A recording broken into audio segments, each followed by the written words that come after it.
Afternoon everybody, hope you're all keeping really well. So we've got a super quick video this week as we're incredibly busy at the moment. We've put new wildflower plots in, harvesters as busy as ever, the guys are out mowing now, fertiliser all kicking in with the recent rainfall.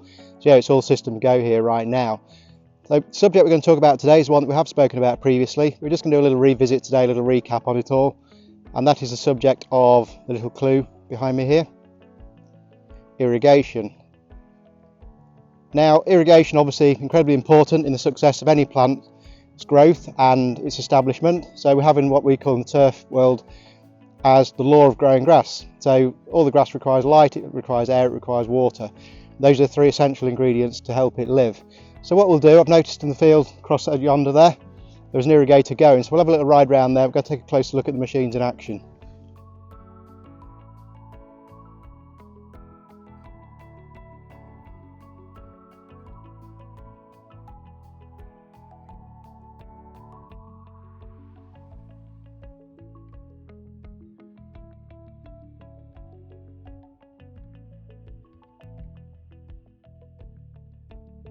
Well, we've reached the field now where the irrigator is running at the moment, and you can see the long line behind me stretching all the way out into the field here. So we've got the irrigation reel itself behind me, and obviously the sprinkler itself out there, which we're going to have a look at in a moment.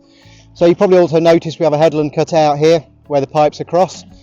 I mentioned, I think a couple of weeks ago again, that when we open these new fields, we're creating a nice headland here to allow for stockpiling pallets, for lorries to come and collect, but also to allow us, when we do start irrigating, somewhere to run the irrigators onto the area without damaging any sort of harvestable turf. So it's all a big thought process, only as good as the team that we have. We have a fantastic team here working pretty much 24/7 on the irrigation, not just pulling out the reels but refueling, keeping things going, but we're well-oiled machines, as we've said before, making every drop count and doing overall a fantastic job. Now at the moment we've got around about 20 irrigators out, and there's about 7 or 8 more to put out, which obviously we saw at the beginning of the video, and they would now trickle out steadily into the fields as and when sort of required. So fantastic operation, things running really smoothly, and we'll just go up now and we'll take a little look at the irrigator itself.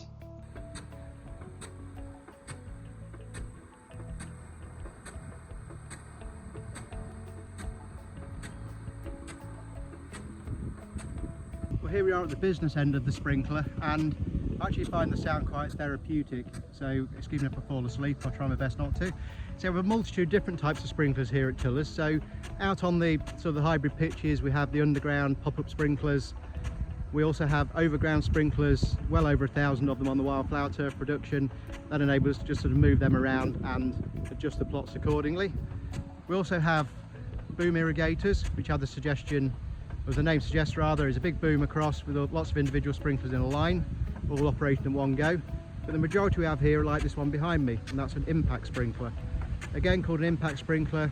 You may see there the impact there just breaking up the flow of water, enabling to get a good even distribution of the water over the whole surface. I have to say the turf here looks absolutely amazing. This is a Marina Gold shortcut.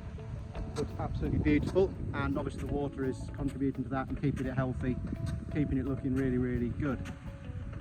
So overall, doing a great job. Now while we're down here, we may also notice when we look at the pipe,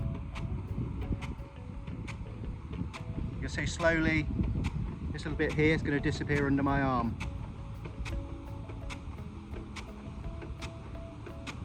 So as you can see, the pipe's in a constant motion.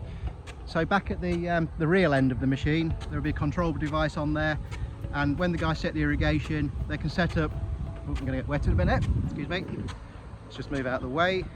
So yeah, so they can set the program up, and that allows them to put on however many millimeters they want to put on. So it could be anything from 1 inch to 3 or 4 mil, depending on what the surface requires. But again, that's lots of field walking, lots of experience, tells us how much water we need. And obviously the timer adjusts to the obviously the quickness or the slowness of the pull to ensure that amount goes on. So basically, the more water you put on, the slower the pull. The less water you want to put on, the quicker the pull. Overall, fantastic. Love watching it. Obviously we prefer natural rain, but obviously this is the next best thing. Fantastic. Well, I hope you all enjoy that little refresher into irrigation here at Tillers, a little explanation of some of the systems that we have in place and how it all sort of works. I'm sorry it's a bit of a short one, as I say, super busy this week, so my time's precious. I'm not getting quite so much time to film this week as I would like to, but I promise I'll be bringing you lots more videos in the future. What we will do at some point in the summer, we will maybe spend some time with the irrigation team. We'll go and watch them pull some sprinklers out, see how it's all done, maybe have a look at the pumps, that kind of thing, get a bit more explanation in detail about that. So look forward to doing those. And also we appreciate obviously those that watch the channel are not necessarily in the industry or otherwise, so hopefully you're all finding something interesting, and when you go and buy that roll of turf, you know, a better understanding into how it all kind of evolves and gets to the stage where you receive it for your gardens. So I just want to finish off by, as always, thanking everybody for watching. Your views are really appreciated. Please subscribe if you haven't already, if you like the content. Continue to like, to share, to retweet, tell your friends about us. Lots more great videos coming up in the future. Have a great weekend, everybody. We'll catch you next week. Take care.